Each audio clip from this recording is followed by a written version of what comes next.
Marc Finot, je suis français et j'ai 58 ans.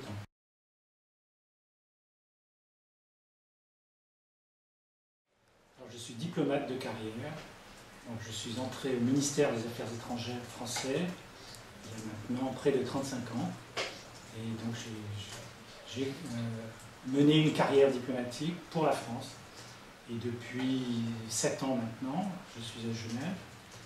J'appartiens toujours au ministère français des Affaires étrangères, mais je travaille pour une fondation internationale, le GCSP, qui fait de la formation pour des autres diplomates. C'est-à-dire que je partage mon expérience avec des diplomates et des militaires également.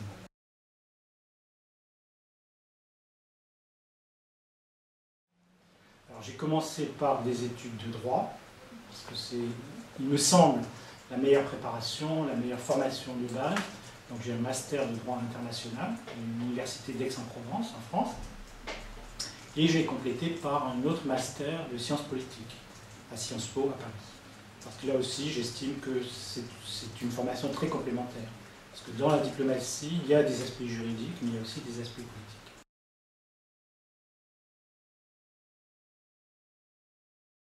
Alors, on peut dire que le travail de diplomate, il s'invente tous les jours. Parce que le travail dépend évidemment de la mission qui nous est confiée, du type de poste dans lequel nous sommes affectés. Nous pouvons travailler dans la capitale, c'est-à-dire pour l'administration centrale, en l'occurrence le ministère des Affaires étrangères. Donc là, c'est plutôt du travail soit de gestion de dossiers, ça peut être des dossiers géographiques, par exemple, on s'occupe des relations entre la France et les États-Unis, ou la France et plusieurs pays africains, etc. Soit des dossiers thématiques, transversaux, c'est-à-dire on s'occupe de la sécurité, du désarmement, des droits de l'homme, des questions économiques, etc. Donc ça, c'est le travail à l'administration centrale, et quand on est dans sa capitale, on est aussi en liaison avec tout le réseau diplomatique, c'est-à-dire les ambassades, les consulats, qui sont des représentations de son pays à l'étranger. Et quand on est soi-même diplomate en poste à l'étranger, on peut avoir aussi un travail qui est très différent, c'est-à-dire qu'on peut s'occuper des affaires politiques, des relations bilatérales, diplomatiques, mais aussi des affaires culturelles, des affaires de presse, des affaires économiques. Ça, c'est pour les relations bilatérales, c'est-à-dire lorsqu'on est, par exemple, en poste à l'ambassade de France en Afrique du Sud, par exemple, donc c'est pour les relations entre la France et l'Afrique du Sud, mais on peut aussi s'occuper de ce qu'on appelle des affaires multilatérales, c'est-à-dire qu'on représente son pays dans une organisation comme les Nations Unies, ici à Genève. Ça peut être une agence plus spécialisée qui s'occupe des télécommunications, de la santé, des droits de l'homme, etc. Et là, on fait partie d'un ensemble dans lequel on essaie de défendre des positions de son pays, de négocier des accords. Et chaque fois, une des missions principales de l'ambassadeur, de ses collaborateurs, des diplomates, c'est de défendre les positions, mais aussi de rendre compte. Donc, quand on est sur le terrain, on est aussi un peu comme des journalistes.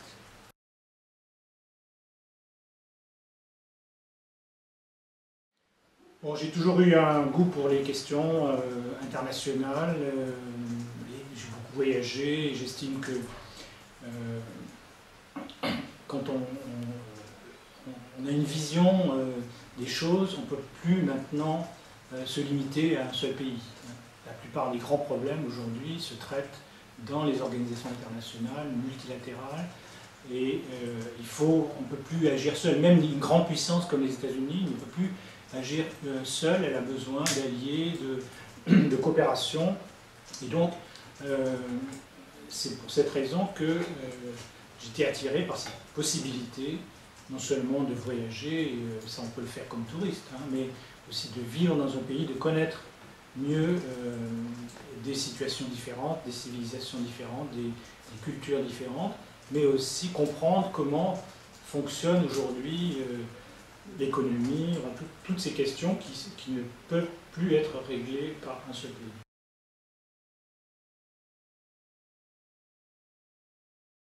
Il faut accepter parfois de faire des compromis, parce que c'est la solution pour trouver un accord. Il faut justement essayer de trouver l'équilibre entre ses propres positions et les positions des autres partenaires, pour finalement trouver la solution où tout le monde est gagnant, plutôt que d'avoir un gagnant et un perdant.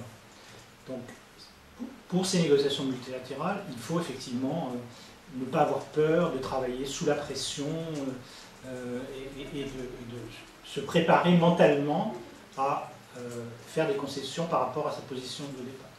Dans les relations bilatérales, c'est un peu différent parce que là aussi, on peut simplement représenter une position, expliquer sa position nationale, parfois essayer aussi de favoriser les exportations de son pays, soutenir des ventes de centrales nucléaires ou d'avions, ou des choses comme ça. Mais ça, évidemment, ça se passe dans un cadre purement bilatéral, et là, les qualifications peuvent être différentes.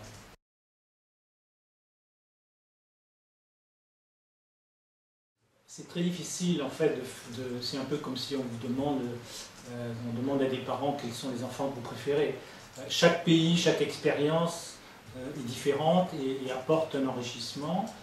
Alors il est vrai que j'ai connu des périodes très différentes, et c'est vrai que c'est peut-être un peu difficile pour vous aujourd'hui, de votre génération, d'imaginer ce qu'a pu être la guerre froide, par exemple, à l'époque de l'Union soviétique, où c'était mon premier poste à Saint-Pétersbourg, qui s'appelait toujours Leningrad à l'époque.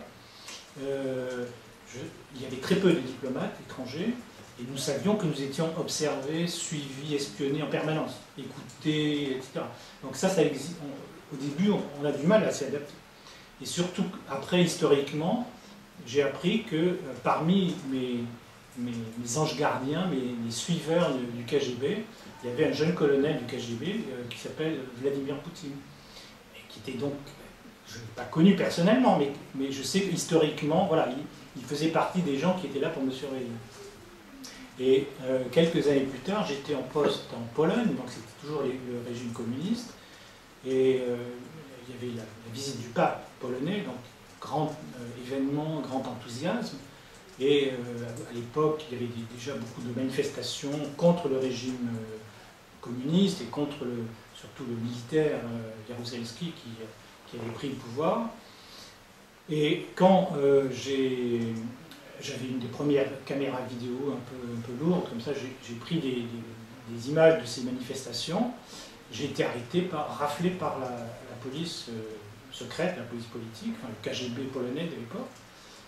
Et j'ai été arrêté, donc la caméra a été cassée, le film détruit, et même j'allais vous dire que j'étais diplomate, que normalement on ne pouvait pas m'arrêter. J'ai quand même été tabassé, gardé à vue pendant quelques heures, etc. Donc ça a créé un incident diplomatique, et donc c'est clair que ce sont des choses qui marquent quand on se souvient de ces choses-là.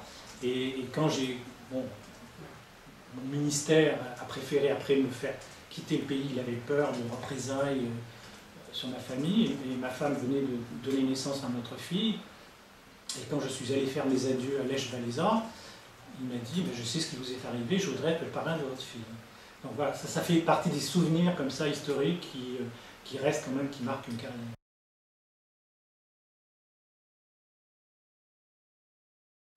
Alors là aussi, il y a évidemment beaucoup de contraintes dans la vie diplomatique. Il faut évidemment que la famille accepte de suivre, de s'expatrier. Souvent les épouses, les conjoints doivent abandonner leur propre métier, leur carrière. Pour les enfants, c'est pas toujours facile aussi de s'adapter chaque fois à une culture différente, de changer d'école tous les 3-4 ans. Bon, c'est une contrainte. On l'accepte, ça fait partie du métier. Il y a évidemment les risques aussi dans ces pays régimes autoritaires ou ces pays en guerre, en crise. Bon, on a le cas de plusieurs collègues diplomates de plusieurs pays qui ont été victimes d'attentats, d'enlèvements, etc. Donc ça fait partie des risques du métier. Et on l'oublie parfois un peu parce qu'on a toujours un peu cette image des diplomates qui passent leur temps dans les réceptions, etc. Mais quand on est sur le terrain, il y a parfois aussi des risques. Mais en contrepartie, je peux dire que on s'enrichit en permanence. Hein, on découvre des cultures, on découvre des pays, et même pour les enfants, c'est certainement un enrichissement. Moi, je compare ce qu'ont connu mes enfants à ceux que connaissent des enfants qui n'ont pratiquement pas voyagé. Il n'y a pas photo, ils ont une vision beaucoup plus ouverte, ils sont plus citoyens du monde, en fait, ils se sentent à l'aise partout. Et pour un diplomate lui-même, le fait de pouvoir en fait changer de métier pratiquement tous les 3-4 ans, c'est aussi quelque chose de très enrichissant. On échappe à la routine, on est capable d'apprendre des choses tout à fait nouvelles, et c'est comme ça qu'après on peut éventuellement faire profiter les autres.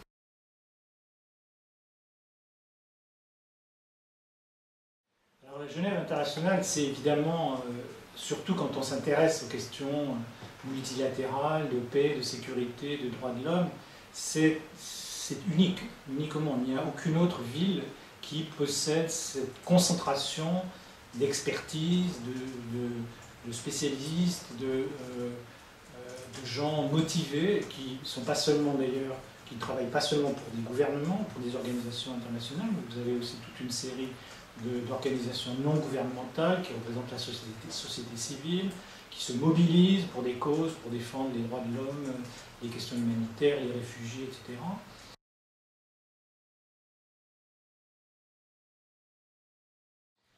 Alors, je pense que si on a un intérêt, si on a une motivation, si on est attiré par... si on n'a pas peur aussi de travailler dans ce contexte international, avec tous les risques qu'il comporte, encore une fois, la Genève internationale offre de multiples opportunités. Alors, il faut bien se préparer, évidemment, parce qu'il y a évidemment beaucoup de concurrence sur le marché du travail. Donc on recherche souvent des experts assez pointus dans certains domaines, des gens qui ont aussi une expérience du terrain, donc c'est toujours bon aussi de partir un peu comme volontaire, travailler pour des associations sur le terrain. Ça enrichit toujours un CV, et plus on aura déjà d'expérience internationale, plus on parlera de langue, plus on aura fait de stages à l'étranger ou dans des organisations, plus on aura de chances de trouver un emploi dans ce domaine.